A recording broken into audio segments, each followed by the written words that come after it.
Fala pessoal, esse é o canal Agora Gay, um espaço para conversarmos sobre filosofia, religião, política e cultura sob o ponto de vista gay. Eu sou Felipe Dias e o tema de hoje é: as igrejas precisam de uma revolução heterossexual? Bora conversar sobre isso?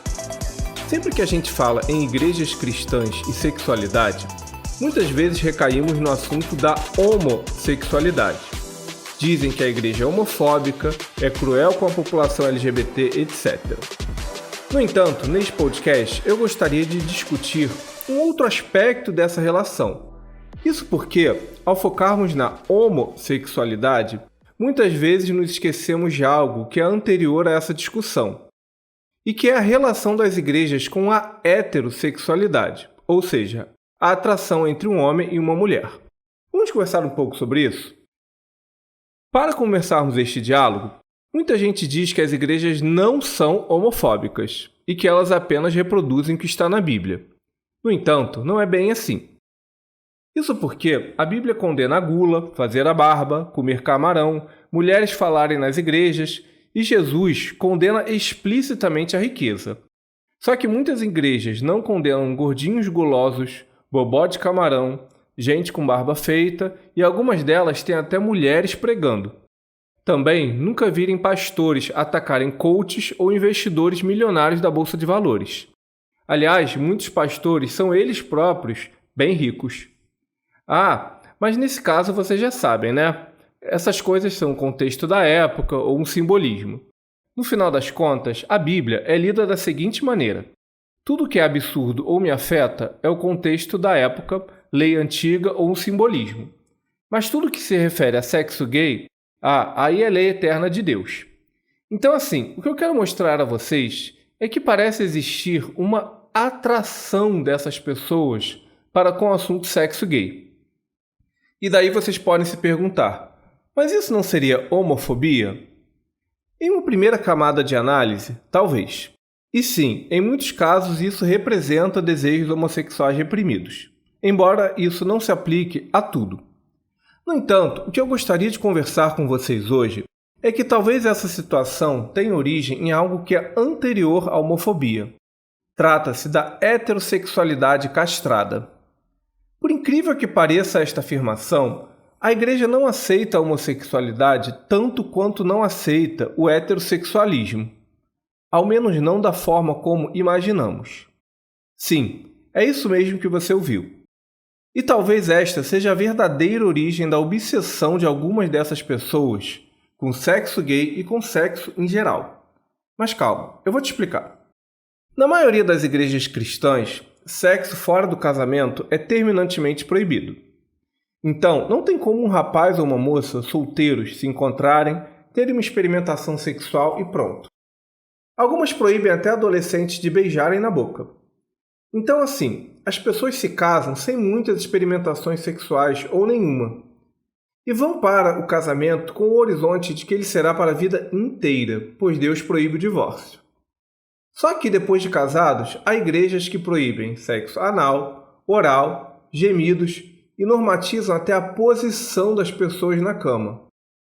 Algumas igrejas chegam a dizer que sexo é apenas para a reprodução. Masturbação também é pecado para a quase totalidade delas.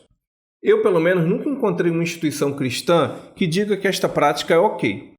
Até porque quase todas as igrejas proíbem também o consumo de pornografia.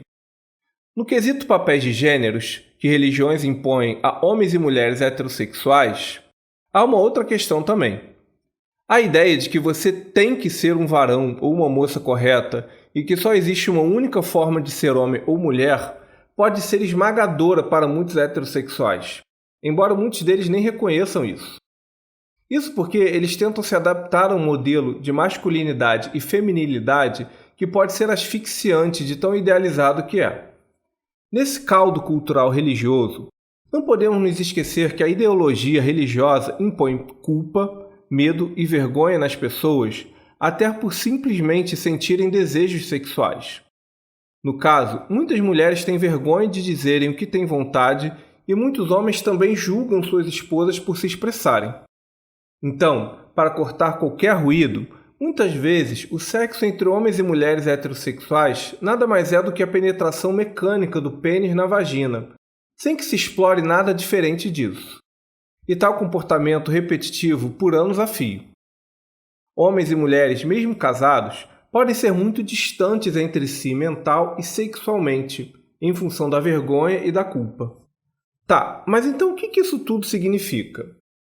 Embora isso não se aplique a todos os religiosos de forma geral, isso significa que homens e mulheres heterossexuais, que frequentam igrejas e seguem o que eles falam, podem ser pessoas essencialmente castradas, ou que são obcecadas com uma idealização de feminilidade e de masculinidade. Em muitos casos, essas pessoas não experimentam a própria sexualidade e não exploram seus próprios desejos e o seu corpo. Ora, como uma pessoa dessas pode aceitar a homossexualidade e a felicidade alheia? Talvez isso seja bastante difícil. Isso porque os homossexuais, em geral, são mais livres sexualmente. Ademais, eles quebram a lógica de que só se pode fazer sexo depois do casamento, não pode fazer anal ou oral, não pode isso, não pode aquilo, etc. Em outras palavras, os homossexuais são um símbolo de todas as forças que heterossexuais religiosos recalcaram em nome da ideia de Deus. Ora, será que é possível que indivíduos que sentem culpa até por sentir desejo sexual sejam felizes com a felicidade alheia? Eu tenho minhas dúvidas. Vejam bem, é preciso pontuar que existem muitas pessoas religiosas que seguem os preceitos da igreja e estão realizadas sexualmente com o mesmo parceiro a vida toda e com a mesma maneira de sentir prazer. Também tem quem explore todo tipo de fantasia dentro do casamento e está tudo bem. Essas pessoas existem. No entanto, a sexualidade da maioria das pessoas vai um pouco além disso. Vocês podem dizer: mas na igreja tem muita gente que transa fora do casamento e se masturba. Bem, nesse caso, temos indivíduos que vivem uma séria dissonância cognitiva e talvez uma atávica falta de caráter. Isso porque elas não seguem o que as igrejas dizem, mas dizem que seguem. Ou seja, tem um problema aí, né?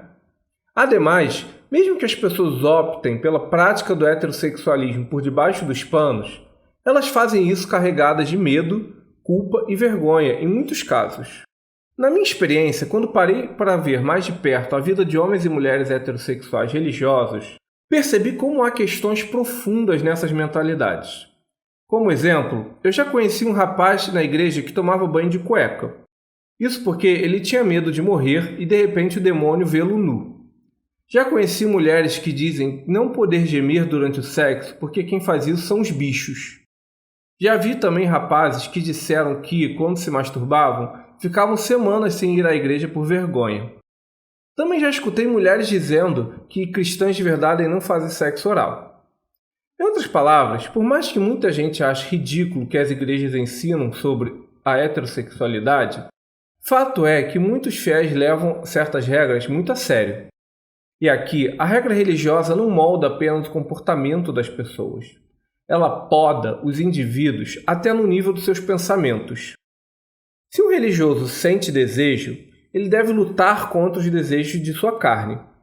O engraçado aqui é que acusam a homossexualidade de ser antinatural, quando na verdade quem se opõe à natureza de sua biologia são os próprios heterossexuais religiosos.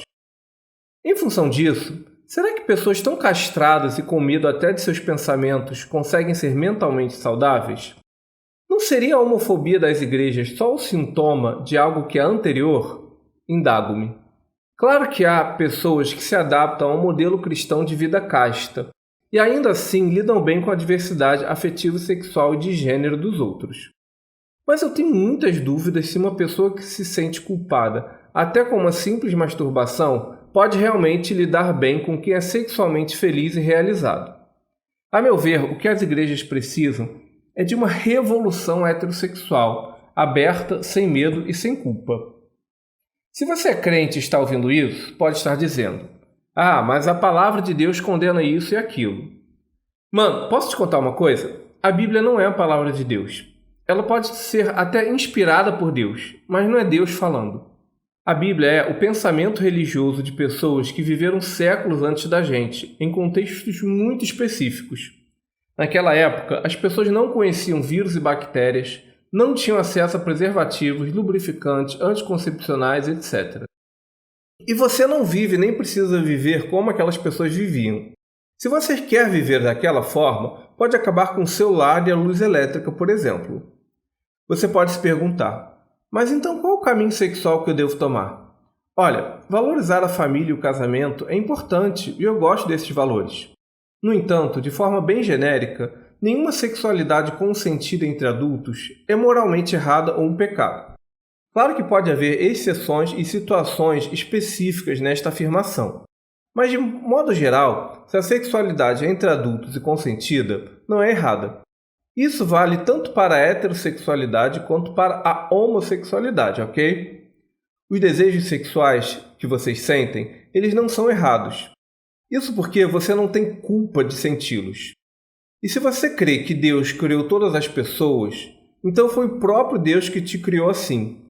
E como Ele te criaria de uma forma com a qual Ele mesmo não concorda?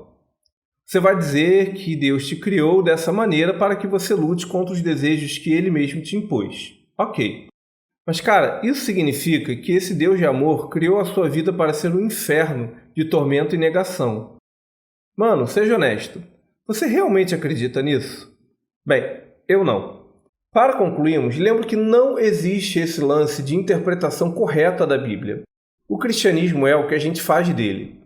Existem tantas formas de se enxergar a religião cristã quanto pessoas no mundo.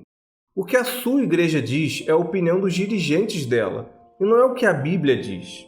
E você pode perfeitamente ter outro entendimento. Homens e mulheres heterossexuais religiosos, libertem-se. Não deixem pastores e padres normatizarem o que vocês fazem na sua vida íntima. Mas e vocês, o que pensam sobre isso? Concordam com o ponto de vista apresentado? Acham que as igrejas precisam de uma revolução heterossexual? Por fim, lembro que este podcast é um recorte de um tema complexo. Mesmo que você não concorde com tudo, meu objetivo é iniciar um diálogo para ele ser aprofundado por outros pontos de vista. Deixe nos comentários o que você pensa sobre essa discussão, sugestões e críticas construtivas. Lembrando que o Ágora Gay é um espaço dedicado à conversa e aos argumentos, e não às ofensas. Até a próxima, pessoal! Valeu!